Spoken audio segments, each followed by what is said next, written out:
Okay, Peter, so I just wanted to really talk about, the fight of the weekend, Carlos Takam against Joyce, and where this leaves the heavyweight scene and where it particularly leaves Joyce.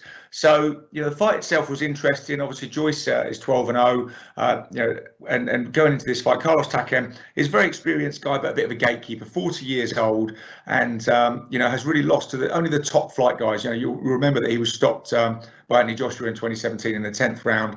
So, and also by Derek Chisora. So, coming into this fight, it was a bit of a test for Joyce, but I suppose it was a bit of a mark in time fight. And what he needs, he needs extra rounds against top guys. So, the fight was interesting to start off with. Joyce has got this interesting style. You can never really quite work it out. I can only come to the conclusion, with his stellar amateur career and everything else, that he's kind of a lot better than he looks, because he looks a bit slow and ponderous. Doesn't move a lot. The defence looks a bit porous, but he's got this incredible engine and incredible strength. And he kind of plodded forward relentlessly against Takam. He did take some shots early on. Takam made it quite competitive, definitely for the first 4 rounds, especially winging that right hand over the top of Joyce's jab. And he was catching him repeatedly, but it doesn't seem to have any effect on Joyce. He's got this nickname of the juggernaut, which does seem to be quite, a positive, because he just does march forward relentlessly. This sort of huge truck coming at you. But I mean, the Terminator might be more appropriate, because he just doesn't stop. You hit him with these shots and it doesn't seem to matter. So what he lacks in kind of defensive skills, he makes up for in the durability, the stamina, and particularly the chin. He can just seem to take these shots. So he was marching forward. Takam was catching him, like I say, was making it competitive. And then, things really turned in the 5th. And, at the end of the 5th, Joyce had a good spell. And in the 6th, he came out and, he caught Takam with a left hook immediately after, the start of the round.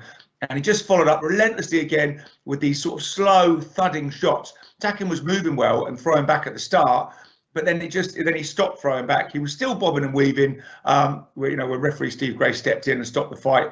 But he protested it was a premature stoppage, and he must have had flashbacks in a way to that 2017 10th round stoppage against Joshua. Similarly, he was on his feet, bobbing and weaving and moving. But to be fair, he wasn't throwing anything back. So was the stoppage premature? I would say it was probably fair. So, where does this leave Joyce? I mean, it was a good win against a decent name who's got a decent record. But essentially, like I say, it's really a mark in time fight. At 40 years old and having lost to all the top contenders he's faced, I think Takam probably didn't have that much ambition left, and maybe came for that payday. And he did give Joyce some problems. But obviously, this now puts him in the WBO mandatory #1 position. So, Anthony Joshua is WBO champion. Alexander Usyk is the mandatory challenger for that, and has been for 2 years. And now will get his shot on the 25th of September at White Hart Lane. And that then puts Joyce now in the #1 position to challenge the winner of that fight. The problem being for Joyce is that if Usyk wins, there's a mandatory rematch clause with Joshua. So that's going to take up a bit of time. If Joshua wins, you would expect him to go on and fight Tyson Fury. So, it's going to be, the problem is the logjam at the top of the heavyweight division. And in a way, I feel really mean being a bit critical of Joyce and saying, he looks a bit one-dimensional. He's obviously better than he looks, but he, where's he going to go? Because having, lived through, been a boxing fan, since the 80s, I can remember when all we had was Frank Bruno. And Joyce seems to come along at this time when we've got a complete surfeit of heavyweight champions.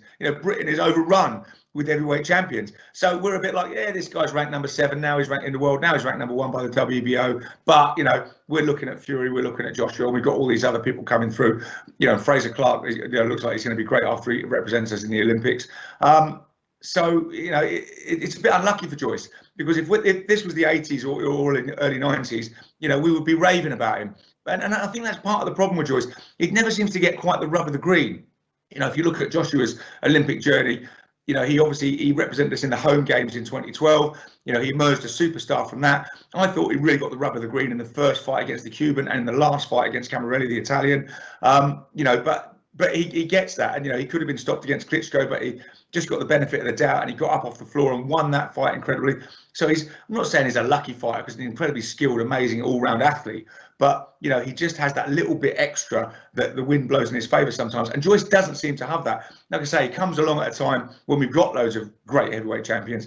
I thought he was very unlucky in Rio in 2016 not to win the gold against the Frenchman. I thought things just don't seem to fall particularly in his favour, despite his obvious incredible talents, and personality. He's kind of a complex guy, an art student and everything else, and came to boxing very late, but, a very interesting character. So where he goes from here, I think he's going to have to mark time again. I think, the fights against the Carlos Takams and stuff are going to have to come out. He talked about getting out again in October, and that won't be against, obviously, Joshua or Usyk. So I think he's going to have to mark time a little bit, keep that #1 position with the WBO, and just see what comes along. I mean, in a way, to a boxing fan, the obvious fight is the two main heavyweight contenders. As I say, we have so many of these guys. But Dylan White against Joe Joyce to kind of sort out who would be the #1 contender would make sense competition-wise and to a boxing fan. And as we've seen in the Dubois fight, Joyce is prepared to take those risks.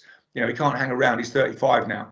But it would almost seem a bit unfair on White to have to constantly keep fighting the #1 contenders to be the #1 contender and never get a shot at the top ground. But like I say, we've got this logjam at the top of the heavyweight division. But Joe Joyce is definitely a major contender. He's going to give anyone trouble. Like I say, that Terminator tag, could go well with him because he's relentless. His engine is brilliant. He throws these kind of like slow, almost ponderous looking punches, and he does the basics so well. And he just keeps coming and keeps coming and keeps coming. So in a way, again, poor old Joyce, that puts him in the who needs him club a bit, because why would you want to fight Joe Joyce? Because, maybe you could outbox him, but he will be there for 12 rounds and you're going to have to go to hell for 12 rounds to beat him. So, a great victory for him. He's definitely, a top heavyweight contender, but where he is, when he's going to get that shot, we will have to see. But, well done to Joe Joyce. It was a great victory.